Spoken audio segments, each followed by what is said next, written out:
Je suis vraiment content que vous soyez là. Alors bonjour tout le monde, soyez tous la bienvenue.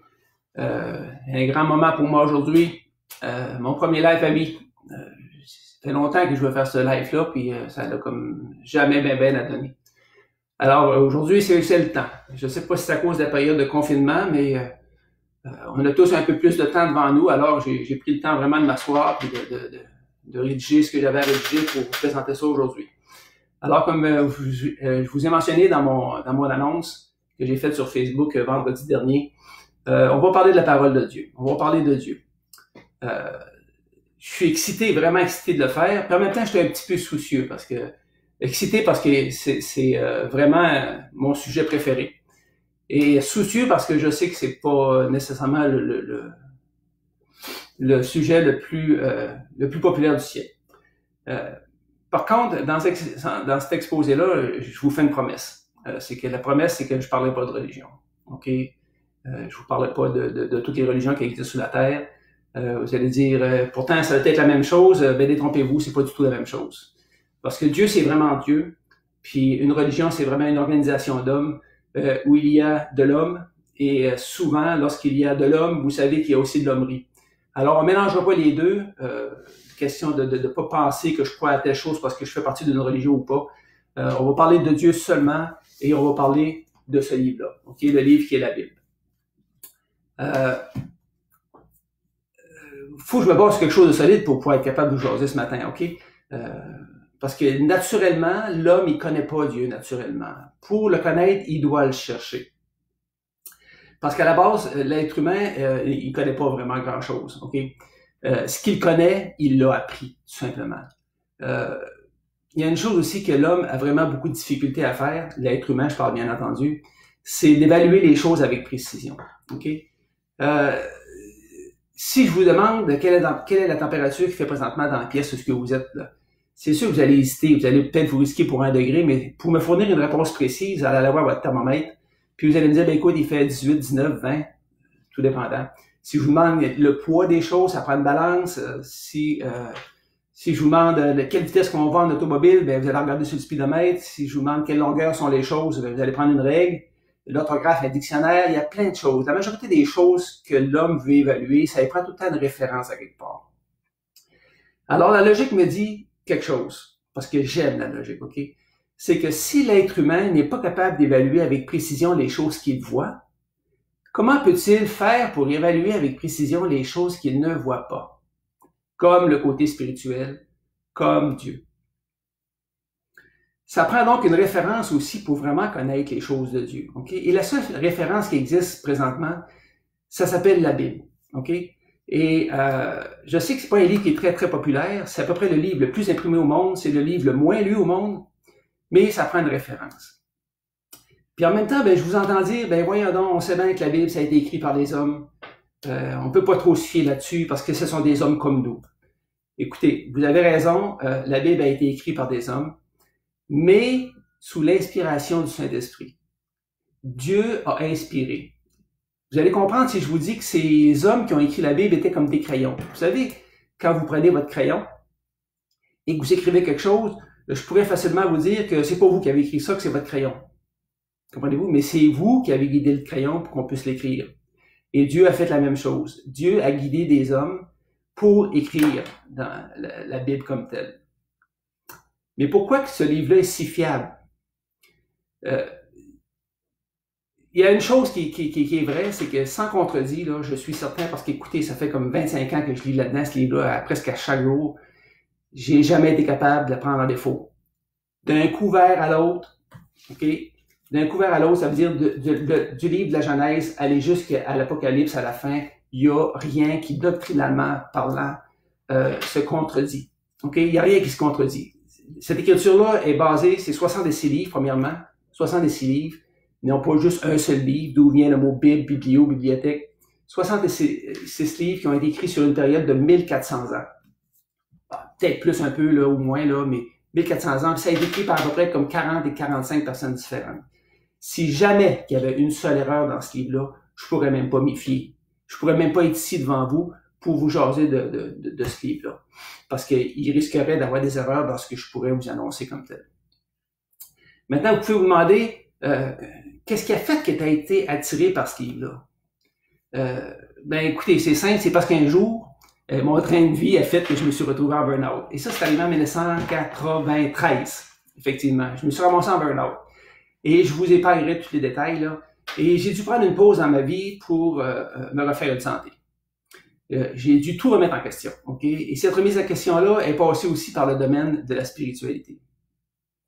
Pendant cette convalescence-là, je me demandais si ce que j'avais appris sur Dieu, parce qu'on apprend ça depuis quasiment notre naissance, hein, si c'était vraiment la vérité.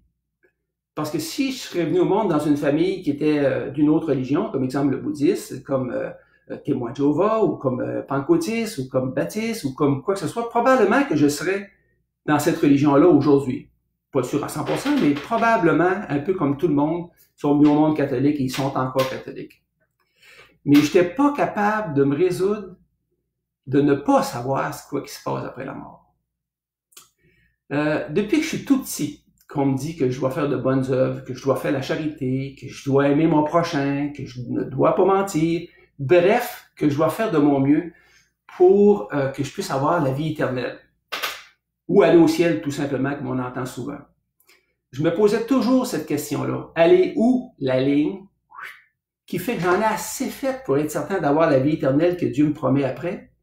Tout d'un coup, qu'il m'en manque juste un peu, ça devient comme illogique à quelque part, comprenez-vous? Je peux pas me baser là-dessus parce qu'il n'y a pas de gauge, il n'y a pas de référence qui me dit, bon là, étant assez fait, c'est certain que tu as la vie éternelle si tu meurs demain. Il n'y avait rien qui me disait. Il n'y avait absolument rien. Alors, un jour, je suis tombé sur ce livre-là, ok? Et j'étais à la maison, bien entendu, dans la convalescence, et je vous avoue qu'elle m'a intrigué, parce que moi, j'ai toujours cru que Dieu existait. Je croyais peut-être le connaître, mais pas plus que ça. J'en faisais pas du tout de cas. Je faisais ma vie, mais je savais que Dieu était là, mais je le connaissais pas plus que ça. Pour faire une histoire courte, j'y ai fait des recherches. Ok, j'ai commencé à lire dedans. J'ouvrais la Bible au hasard, je regardais des textes, j'étudiais, et écoutez, j'ai retrouvé plein de textes que j'ai appris quand j'étais jeune, que Pierre a marché sur l'eau, Jésus a été crucifié, qu'il est le sauveur du monde, et la multiplication des pains, puis les noces de Cana, puis c'est toutes des choses que je savais. Et c'est après plusieurs lectures que Dieu a vu mon sérieux dans mes recherches, ok? Un jour, j'ai ouvert la Bible, puis je suis tombé sur quelque chose d'intéressant. Quelque chose qui m'a touché. Quelque chose qui m'a arrêté. J'ai trouvé un petit verset d'à peu près 1, 2, 4 mots, qui était dans le livre de Matthieu, chapitre 7 et verset 7. Pas la référence, mais le texte est le suivant. Celui qui cherche trouve. C'est court, hein? Celui qui cherche trouve. Et le contexte parlait de la vérité. Trouver la vérité. Alors, écoutez, à ce moment précis-là, j'ai prié Dieu. Quelque chose que je faisais pas souvent, là. J'ai prié Dieu et j'ai dit, Seigneur, tu sais que je te cherche. Tu sais que je cherche la vérité. Tu me dis dans ce petit texte-là que si je cherche, je vais trouver. Donc, s'il faut que je cherche, c'est parce que c'est caché. Ça me dit aussi que si c'est caché, que je ne cherche pas, je ne trouverai jamais. Alors pour moi, c'était d'une grande logique, parce que j'aime la logique. Alors j'ai dit à Dieu, je t'annonce que je cherche, mon ami, et que tu dois me faire trouver. Sinon, t'es menteur. Fin de la prière. Mais savez-vous quoi? Il m'a fait trouver. Il m'a fait trouver, et c'est la raison pour laquelle je suis ici aujourd'hui devant vous, puis que j'ai tant d'enthousiasme à vous en parler. Je veux vous montrer ce qu'il m'a montré. OK? Et c'est ce qu'on va faire ce matin. La première chose qu'il m'a montré, c'est qui j'étais. Réellement. En réalité, il m'a montré qui nous étions. OK? Parce que vous êtes comme moi, puis moi, je suis comme vous. Il m'a montré que je n'étais pas parfait. Ça, probablement, vous le savez déjà. Il m'a montré que je n'étais pas parfait et même que j'étais un pécheur. OK? Un pécheur, c'est quelqu'un qui fait quoi? C'est quelqu'un qui transgresse ce que Dieu a établi comme règlement. Vous avez déjà entendu parler des 10 commandements de Dieu que Moïse a eu sur une table de pierre, que Dieu a écrit avec son doigt. Et savez-vous qu'à ça, il s'ajoute des dizaines, voire centaines d'autres ordonnances qui ont été greffées à ces 10 commandements-là pour montrer au peuple juif dans l'Ancien Testament qu'il n'était pas parfait. Comprenez-vous? Savez-vous même qu'un petit mensonge de rien transgresse cette loi et rend l'homme coupable devant Dieu? Dans le livre de Jacques, au chapitre 2 et verset 10, il est écrit « Car quiconque observe toute la loi, mais pêche contre un seul commandement, devient coupable de tous. » Alors, veut pas, étant donné qu'on n'est pas parfait, on se disqualifie devant Dieu comme parfait, ou assez parfait pour avoir cette vie éternelle-là que Dieu nous promet. Dieu étant parfait et pur, il ne peut avoir de relation avec un pécheur, parce qu'il se souillerait lui-même. Je vais vous donner une petite image. Si vous prenez un beau bol d'eau pure, et que vous y mettez une petite goutte d'arsenic dedans, seriez-vous prêt à le boire? Non, hein? Moi non plus, je ne suis pas prêt à le boire. Voici quelques versets tirés de la Bible qui prouvent que nous sommes tous des pécheurs. Parce qu'il faut toujours que je me réfère à mon livre. Si je ne me réfère pas à ça, je peux vous dire n'importe quoi. Permettez-moi une gorgée d'eau parce que ça commence à être sec déjà. Voici quelques versets. Dans le livre de Romains, au chapitre 3, verset 23, il est écrit « Il n'y a point de juste », ça veut dire de parfait, pas même un seul.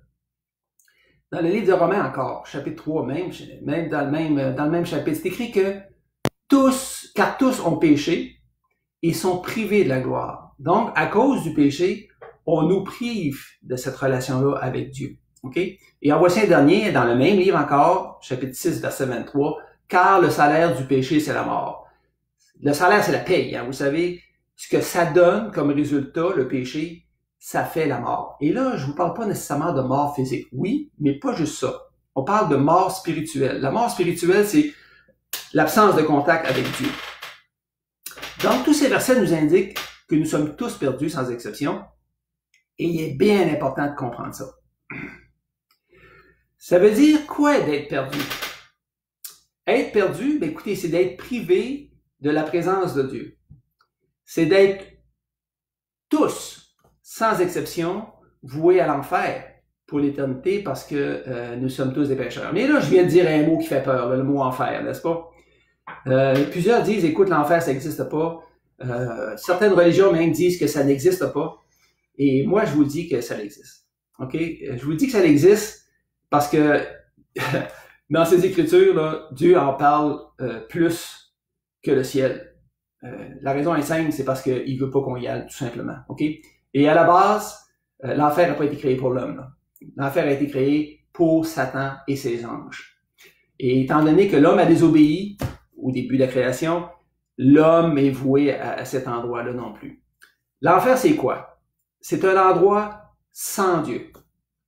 Donc, sans amour. Imaginez dans votre tête, là, sans amour. Même notre monde qu'on trouve si rough aujourd'hui, là, il y a tout de même de l'amour dans le monde, on s'en le cachera pas, là. Et c'est tellement rough. Imaginez sans amour. Parce que Dieu est amour. C'est lui qui est amour. Il est l'essence même de l'amour. La Bible dit que c'est un endroit où les âmes sont tourmentées jour et nuit. Qu'il y a des grincements de dents, il y a de la peur, du feu, du soufre, c'est tout énuméré là-dedans en permanence. Bref, c'est un endroit que je veux pas être là, que je veux même pas y aller pour tout l'or du monde, OK? C'est surtout pas un endroit pour prendre une bière avec ses chums, comme on entend dire souvent à la blague, là. C'est très sérieux, OK? Et je vais vous partager une petite écriture dans la Bible, là, où est-ce que la Bible fait parler un homme qui est présentement dans cet endroit-là, OK? Et c'est arrivé, je vous conterai pas toute l'histoire qui est arrivée autour de cet homme-là, là, mais sauf qu'à un moment donné, on entend parler cet homme-là, qui parle avec Abraham. Ça se passe au livre de Luc, au chapitre 16, verset 24. C'est écrit, « Il s'écria, en parlant de l'homme qui était là, « Père Abraham, aie pitié de moi. Envoie Lazare pour qu'il trempe son doigt dans l'eau et me rafraîchisse la langue. » Il avait-tu chaud, pensez-vous? Que me rafraîchisse la langue, car je souffre cruellement dans cette flamme. Alors, c'est sérieux, hein? Ça devrait vous enlever le goût d'y aller, ça c'est sûr et certain, parce que moi, ça m'a enlevé complètement. Vous savez que cet homme-là est encore là aujourd'hui, parce que c'est pour l'éternité. Et il va y rester là pour l'éternité. Et c'est vraiment sérieux. Mais la bonne nouvelle, Parce que là, je vous ai parlé de la mauvaise nouvelle, mais il y a aussi une bonne nouvelle. La bonne nouvelle, c'est qu'il y a moyen de passer à côté de l'enfer, de ne pas y aller, de s'en sortir. Il y a juste un seul moyen. Tantôt, je vous ai lu un verset, là, je vous ai lu 3 versets. Il y en a un dans les 3 que je vous ai pas tout lu. Je l'ai fait volontairement. Et c'est dans le livre de Romains, au chapitre 6 et verset 23. Il est écrit dans ce verset-là, car le salaire du péché, c'est la mort. Je vous ai parlé de la paye tantôt qui donnait la mort. Mais, quand Dieu met un mais dans sa phrase, là, c'est parce qu'il y a un changement qui s'en vient, ok? Mais le don gratuit de Dieu, c'est la vie éternelle en Jésus-Christ, notre Sauveur. Le don. Remarquez ce mot-là. Le don gratuit. Ça le dit pas mal. Hein? Un don, c'est pas mal gratuit de Dieu. C'est la vie éternelle en Jésus-Christ, notre Seigneur. Pourquoi l'appelle-t-on le Sauveur du monde? Ça, c'est une bonne question aussi. On appelle le Sauveur du monde parce qu'un sauveur, sa job, c'est sauver. C'est clair de même, c'est simple comme ça. Ça sauve de quoi? Dans le cas qui nous intéresse, en parlant des Écritures, ça sauve de la condamnation. Ça sauve de la mort éternelle, si on peut dire. Ça sauve de la condamnation. Jésus a dit de lui-même dans le livre de Matthieu, chapitre 18, verset 11, « Car le Fils de l'homme, ici on parle de Jésus, bien entendu, est venu sauver ce qui était perdu. » Il dit aussi dans le livre de Jean 3, 11, c'est que Dieu, en effet, nous a envoyé son Fils dans le monde pour qu'il... il n'a pas envoyé dans le monde son Fils pour qu'il juge le monde, ça veut dire pour qu'il le condamne, mais pour que le monde soit sauvé par lui. Maintenant, une question que je me suis vraiment posée longtemps et que j'ai trouvé réponse, c'est pourquoi Jésus a-t-il dû mourir pour pouvoir nous sauver? Il me semble qu'il aurait pu faire ça autrement. En cherchant dans les Écritures, en faisant des recherches, j'ai découvert que Dieu avait décrété que la seule façon qu'il pouvait effacer les péchés, c'était du sang. La seule chose qui pouvait effacer du péché, c'est du sang. Et dans le livre de Hébreux, au chapitre 9, verset 23, il est écrit que sans effusion de sang, il n'y a point de pardon. Alors le sang, si on veut faire une image pour que tout le monde comprenne, c'est comme un détergent. C'est comme un détergent qui vient nettoyer net plus que net. Comprenez-vous? Le sang de Christ est un sang parfait. Dans l'Ancien Testament, on utilisait des agneaux de 1 an sans défaut, et avec le sang de ces agneaux-là, on pouvait faire, selon une certaine procédure que je vous parle pas d'ici ce matin, on pouvait couvrir les péchés, parce que Dieu, avec le sang des agneaux, le sang des agneaux n'était pas un sang parfait, et on pouvait juste couvrir les péchés. Mais le sang de Christ était le seul qui n'avait pas de péché. Donc, c'était un sang qui était parfait. OK? C'était un sang qui pouvait effacer tous les péchés. Et vous allez rester surpris parce que ça efface les péchés passés, ça efface les péchés présents, et ça efface aussi les péchés futurs.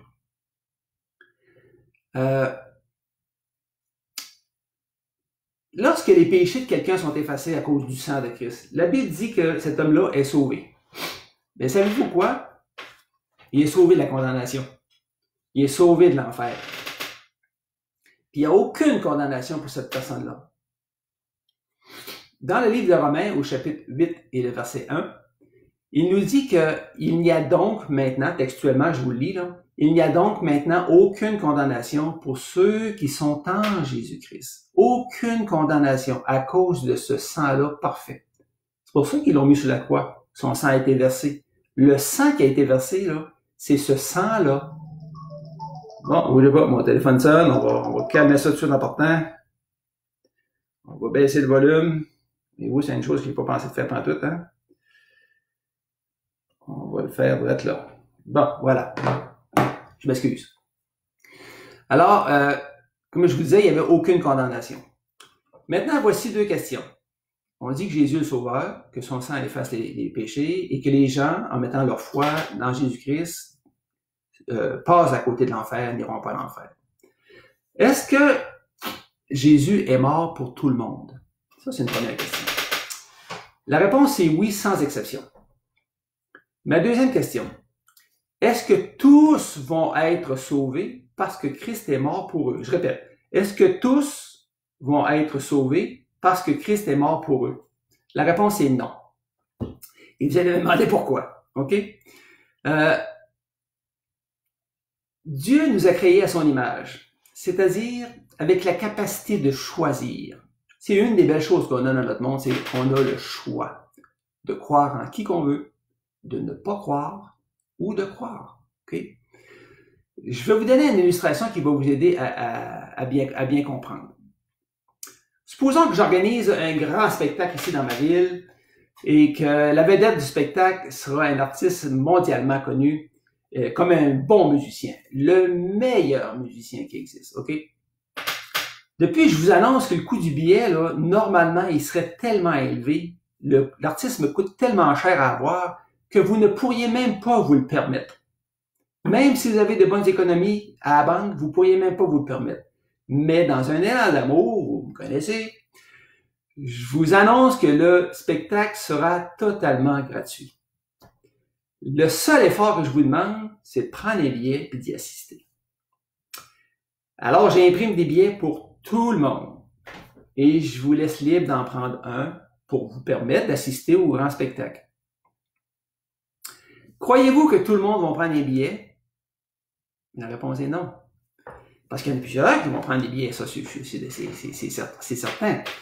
Mais il y en a qui vont avoir des excuses pour ne pas y être. Il y en a qui vont dire, ben écoute, moi, cette date-là, j'ai quelque chose. Vraiment, moi, je suis pas quelqu'un qui aime la musique. Ou ben non, écoute, c'est gratis cette affaire-là, il doit y avoir un arnaque là-dedans, donc je me mouillerai pas. Mais il y a plein d'excuses qui arrivent dans ce temps-là, OK? Pourtant, c'est gratuit. Puis il y a des billets pour tout le monde. Ben Dieu a fait la même chose avec tous les humains sur cette terre, OK? Dieu a payé sur la croix une dette que nous avons envers Dieu et que nous ne pouvons pas régler par nous-mêmes parce que cette dette-là est trop élevée. Vous allez me dire, ouais, mais c'est quoi cette dette-là qui est si grosse qu'on ne peut pas régler par nous autres mêmes? Mais cette dette-là, c'est pas compliqué, c'est l'accumulation de tous nos péchés, qui est plus grand que l'accumulation de nos bonnes œuvres. C'est comme débalancé. L'homme est un pécheur, il pêche plus, qui peut faire le bien? Et Dieu étant pur et parfait, il peut pas se souiller avec nous. Parce que nous sommes souillés. Et la Bible prend une petite image que je veux vous mentionner. Dieu dit dans les Écritures que nos œuvres sont comme un vêtement souillé. Et dans la Bible, ça vient de l'Ancien Testament, et dans la Bible, le vêtement souillé, c'était le vêtement qu'ils mettaient sur ceux qui étaient pris de la lèpre. Vous savez, c'est des gens qui pourrissaient de bout, hein, on se le cachera pas, là. Et lorsque la pourriture de la peau, lorsque la pourriture de la peau était coulé, ça coulait du pu, ils mettaient un linge après ça, puis le linge venait comme imbibé. Ça, c'est un vêtement souillé. L'image, mettons qu'elle est assez claire. On s'entend? Mais comment que le poids de nos péchés, qui est si gros que ça, peut-il être effacé par Jésus? Okay? Ça, c'est une très bonne question. Comment ça peut avoir d'effet? De quelle façon ça peut avoir un effet aujourd'hui sur quelque chose qui est arrivé il y a comme plus de 2000 ans? Et la réponse réside dans un mot de 3 lettres. C'est foi. F-O-I. Il y a juste la foi qui peut régler ça. OK? Puis en plus, c'est totalement gratuit. C'est la raison pour laquelle Jésus a été crucifié sur la croix il y a maintenant plus de 2000 ans et que cela a encore tout son effet aujourd'hui. Mais vous allez demander, mais qu'est-ce que la foi? Certains vont me dire, ben oui, mais la foi, c'est croire. Oui, vous avez entièrement raison. La foi, c'est croire. Mais la foi biblique, c'est un petit peu plus que ça. OK? C'est croire du cœur, bien entendu, non pas de la tête, mais 18 pouces plus bas où est le cœur est, c'est croire du cœur. Et c'est de croire en action. OK? Croire en action. Je vais vous donner une autre image, parce que les images, ça aide beaucoup à bien comprendre ce que je dis. Supposons que vous souffrez d'une maladie qui vous mènera à une mort certaine. OK? Mais vous, là, vous pensez que ça vous fera pas mourir, cette maladie-là, parce que je dis, moi, je suis fort, je suis positif, je vais m'en sortir, mais la maladie va vous mener à la mort. OK? Et là, vous rencontrez votre médecin, en qui vous faites vraiment confiance, et qui vous dit, écoute, j'ai un médicament qui pourrait te guérir. Il vous présente le médicament, puis il vous dit, je te le donne. Ah, oui, tout le monde veut me parler le matin. C'est pas drôle. Bougez pas, je vais mettre mon téléphone ailleurs. Attendez-moi, je reviens.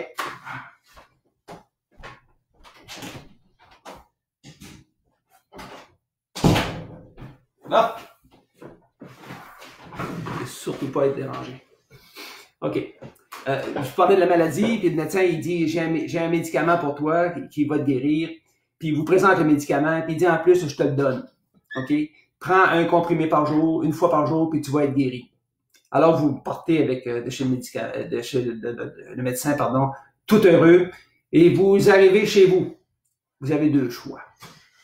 Le premier choix, c'est que vous allez vous dire à vous-même, je suis tellement content d'avoir ce médicament-là en main, et je sais qu'il peut me guérir. Vous allez le prendre et vous allez le mettre dans votre pharmacie, puis vous allez le laisser là sans jamais le prendre. Mais vous avez le médicament. Puis vous savez qu'il peut vous guérir. Mais vous êtes tellement fort en dedans de vous-même, vous dites, je vais m'en sortir tout seul. Le deuxième choix, c'est dès que vous arrivez à la maison, vous vous mettez à l'action, vous suivez la posologie exacte et vous prenez le médicament et vous guérissez. Tout content. Et là, le deuxième choix, c'est ça la foi en action. Et c'est de cette foi-là que Dieu cherche en nous. La Bible donne une définition aussi de la foi. Et on trouve ça dans le livre de Hébreux au chapitre 11 et verset 1. Ça dit, « Or, la foi est une ferme assurance des choses qu'on espère, une démonstration de celles qu'on ne voit pas. » Je vais vous l'expliquer. Une ferme assurance. Dans les Écritures, Dieu nous promet la vie éternelle si nous mettons notre foi en Jésus-Christ, en ce qu'il a fait pour nous sur la croix. Ça, là, c'est vraiment une ferme espérance que moi j'ai en moi, là. OK? Puis en plus, il a promis qu'il allait revenir, et il va revenir, mes amis. Ça, je vous le garantis qu'il va revenir. Et ça, pour moi, c'est vraiment aussi une ferme assurance. En tout cas, comment je vous expliquerai ça là? Tout comme moi, vous n'avez jamais vu Jésus, OK? Moi, j'ai jamais vu Jésus. Mais je sais qu'un jour, je vais le voir. Je sais qu'un jour, je vais le voir face à face. Et ça, c'est la démonstration des choses qu'on ne voit pas décrites dans le verset. Je sais qu'un jour, je vais le voir. Et c'est mon espérance. Alors, c'est ça la foi, OK? La foi biblique. Ce qu'il a fait pour nous, en mourant sur la croix, et en nous accordant ce privilège-là d'effacer nos péchés par la foi, c'est une grâce qu'il nous accorde, OK? C'est vraiment une grâce qu'il nous accorde à cause de son amour qu'il a envers nous. Nous sommes sa création, n'oubliez pas. Et c'est quelque chose. Voici un verset dans le livre de Éphésiens, au chapitre 2, et le verset 8 et 9. Verset 8 et 9, qui nous dit, écoutez bien, je vais vous le lire, « Car c'est par la grâce que vous êtes sauvés, par le moyen de la foi. Et cela ne vient pas de vous, c'est le don de Dieu. Ce n'est point par les œuvres, afin que personne ne se glorifie. » Fin du verset. C'est un verset grandiose, ça, mes amis. C'est quelque chose. Il y a du stock là-dedans. Puis je vais vous le décortiquer pour vous. C'est écrit, c'est par la grâce que vous êtes sauvés. Alors, c'est important de connaître qu'est-ce que c'est une grâce. Une grâce, c'est une faveur qui nous est accordée, puis qu'on ne mérite pas. Ça, c'est une grâce. Un bandit qui est gracié par le juge, il est coupable, il a commis des choses infâmes, OK? Mais Dieu dit, je te fais grâce. Ça veut dire, je sais que tu es coupable, mais je te fais grâce. Je te rends libre. Donc, Dieu dit que c'est une grâce d'être sauvé. Maintenant, nous avons vu aussi dans ce que je vous ai parlé tantôt, qu'il y avait aussi la foi, il y a quelques minutes, OK? Et c'est de croire de son cœur et de croire en l'action. Ce qui est important de comprendre, c'est que ça vient pas de nous, OK? Toutes ces choses-là, ça vient pas de nous. C'est un don. Le fait d'être sauvé, là, ça vient pas de moi, OK? Ça vient pas de vous non plus. C'est un don. C'est un cadeau que Dieu nous offre par Jésus qui est l'incarnation de Dieu. C'est important de savoir ça aussi. Okay? Et un cadeau, ça, je le répète à tour de bras, c'est gratuit. C'est gratis. Un cadeau, un don, c'est gratuit. OK? Et la seule chose qu'on a à faire, c'est dire merci. Là, ma question est la suivante, c'est que, mais comment ça se fait ça qu'on m'a toujours enseigné qu'il faut que je mérite mon ciel? Et c'est parce que c'est une erreur. Voilà. Pourquoi que plusieurs essaient de mériter leur ciel, tandis que tout a déjà été payé. Quand Christ est mort sur la croix, là, la dernière phrase qu'il a dit, il a dit quoi? Tout est accompli. J'ai tout fait. J'ai tout payé. C'est blanc. OK? C'est comme si je vous inviterais à un grand restaurant, très dispendieux, et que je paie votre facture parce que je sais que vous n'avez pas les moyens de la payer vous-même. Et une fois que j'ai payé la facture, vous allez par en arrière de moi, puis vous essayez de la repayer une deuxième, même si vous savez que vous êtes même pas capable de la payer. C'est la même chose avec le salut de Dieu. Jésus-Christ a payé pour tout le monde. Est-ce que c'est tout le monde qui va accepter? Non. Mais ceux qui vont l'accepter, Dieu dit que vous avez la vie éternelle. Le verset continue en disant « Ce n'est point par les œuvres afin que personne ne se glorifie ». Ça veut dire, je le répète, ce n'est point par les œuvres afin que personne ne se glorifie. Ça veut dire que vous aurez beau faire ce que vous voulez comme œuvre, d'être une bonne personne, d'aider votre prochain, de donner votre vie pour les autres, puis d'essayer de mériter votre ciel, ça ne fonctionnera pas. OK? Si on était sauvé par nos œuvres, là, Christ n'aurait pas eu besoin de venir pour mourir sur la croix. S'il est venu, c'est parce qu'il savait qu'on n'était pas capable de payer. OK? Il savait qu'on n'était pas capable de payer. De plus, nous pourrions nous glorifier en disant à Dieu, « As-tu vu ce que j'ai fait pour toi, Dieu? Je mérite le ciel sans aucun problème. » Mais je peux vous dire que ça ne fonctionnera pas. Parce que c'est pas comme ça que Dieu a décrété. C'est lui qui est le souverain. C'est lui qui est le roi. Pour moi, personnellement, lorsque j'ai compris vraiment la vérité sur la façon d'être sauvé, d'avoir la vie éternelle, ça a produit en moi une grande tristesse. OK? Je vais vous expliquer pourquoi. Parce que j'ai réalisé que si j'avais été le seul être humain sur la terre, Jésus aurait eu besoin aussi de venir sur la terre, de mourir sous la croix, de verser son sang, afin que moi j'aie la vie éternelle. Donc, ça devient un salut très, très, très personnel. Dans ce domaine-là, mes amis, je vous l'annonce, c'est du chacun pour soi. Moi, je peux rien pour vous. La seule chose que je peux faire, c'est que je peux dire, voici comment. Mais le reste, c'est vous. Puis, c'est bien parce que chacun est libre. OK? Et moi, ça m'a désolé vraiment grandement parce que sans lui, j'étais perdu. J'étais voué à l'enfer. J'exagère pas, là. J'avais vraiment une grande tristesse. Puis j'ai voulu changer de direction dans ma vie. Moi, je savais que je m'en allais. Écoutez, j'avais une vie assez trépidante, là, puisque je tombe en burn-out. Mon corps, il disait, moi, je n'ai assez, j'arrête de là, c'est parce que ça grouillait pas mal, là. On s'entend? Et moi, j'avais envie de virer de bord, et dire, écoute, moi, je veux bâtir ma vie maintenant, mais je veux bâtir ma vie sur tes principes. OK? Je reconnaissais que j'étais un pécheur. En plus que j'étais un pécheur perdu, j'allais directement en enfer sans l'aide de Jésus. Est-ce que je peux vous dire une chose, c'est qu'à ce moment-là, bien précis dans ma vie, que je voulais pas y aller en enfer, parce que je savais c'était quoi, parce que j'avais vraiment lu dans les Écritures, et j'avais vraiment vu qu'est-ce que c'était. Alors moi, je me suis repenti. Là, je vous parle de mon expérience personnelle, OK? Moi, je me suis repenti. J'ai demandé à Dieu pardon pour mes péchés. Puis j'ai demandé pardon à Dieu qui a été obligé de mourir à cause de mes péchés. Puis j'ai mis ma foi en Christ sur la croix. OK? Et j'ai mis ma foi en ce qu'il a fait pour moi. La foi, oubliez pas, je vous l'ai expliqué tantôt. Et je l'ai accepté par le moyen de la foi. Mais la foi en action. Et je lui ai donné ma vie là. Et Dieu dit que lorsque vous faites ça, Dieu dit que vous avez la vie éternelle. OK? Moi, personnellement, ça m'est arrivé le 9 septembre 1994. J'ai une date bien précise. Et écoutez, c'est pas une chose qui est coulée dans le ciment, vous n'avez pas besoin de savoir exactement la date. mais généralement, c'est c'est la décision d'une vie.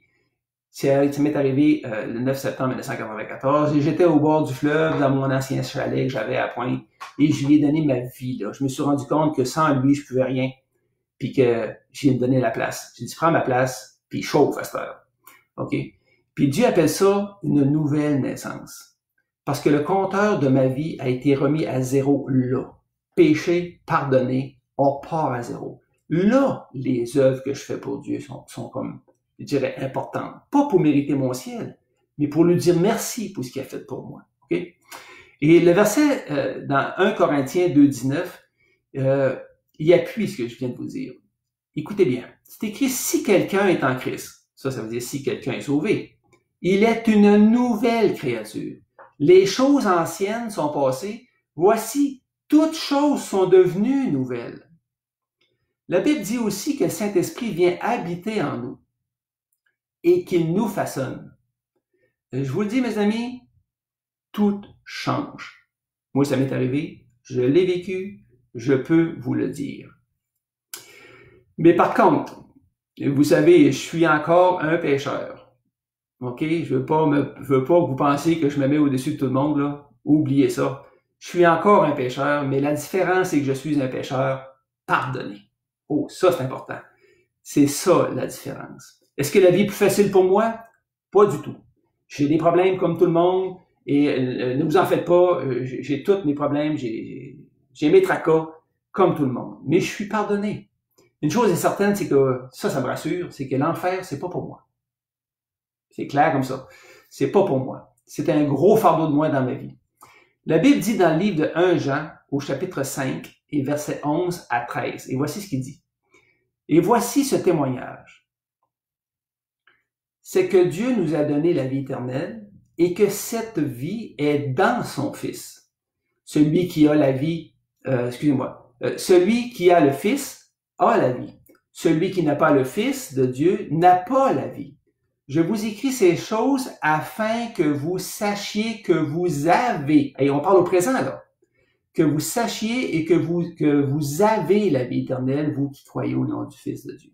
Ça veut dire qu'il y a moyen de le savoir aujourd'hui. Je peux vous poser la question. Où est-ce que vous allez si vous mourrez tout de suite? Comprenez-vous? On peut savoir tout de suite. Moi, à partir du moment où j'ai donné ma vie à Christ, Dieu me dit, tu as la vie éternelle, je le crois par la foi, Dieu l'a dit, Dieu c'est vrai, je vais au ciel. OK? Jean 3,36 nous dit, celui qui croit au Fils a la vie éternelle. Celui qui ne croit pas au Fils ne verra point la vie, mais la colère de Dieu demeure sur lui. Il y a un petit mot qui me fait triper dans ce verset-là, c'est le mot demeure. Je le reprends. Celui qui croit au Fils a la vie éternelle. Celui qui ne croit pas au Fils ne verra point la vie, mais la colère de Dieu demeure sur lui. Si elle demeure sur lui, c'est parce qu'elle était là avant. Comprenez-vous? Alors, il faut croire au Fils. Un autre verset, Jean 3,16, qui est, à mon avis, le verset le plus populaire de la Bible, là.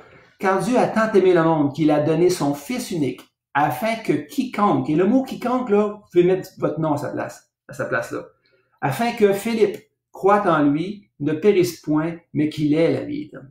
Je pourrais vous en énumérer plein d'autres. Hey, c'est assez épais une Bible, là. Il y en a du stock là-dedans. Là. Plein d'autres, mais je veux pas vous garder plus longtemps, parce que j'ai appris une chose. J'ai appris que le cerveau n'était pas capable d'en prendre plus que nos fesses sont capables d'en prendre, OK? Et que rester assis longtemps à un moment donné, on vient qu'on ait de la misère à se concentrer.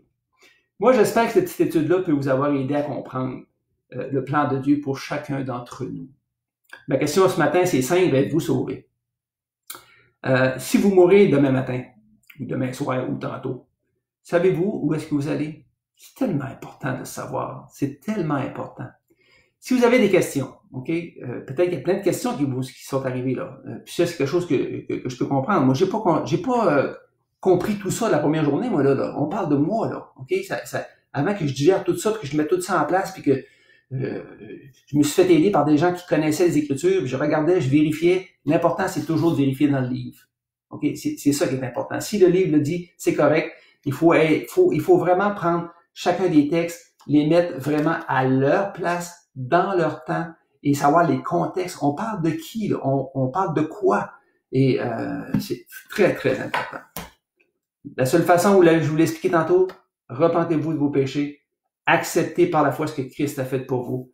Et si vous êtes vraiment sincère, Dieu dit que vous avez la vie éternelle. Dieu dit que vous êtes sauvés. Alors moi, je termine.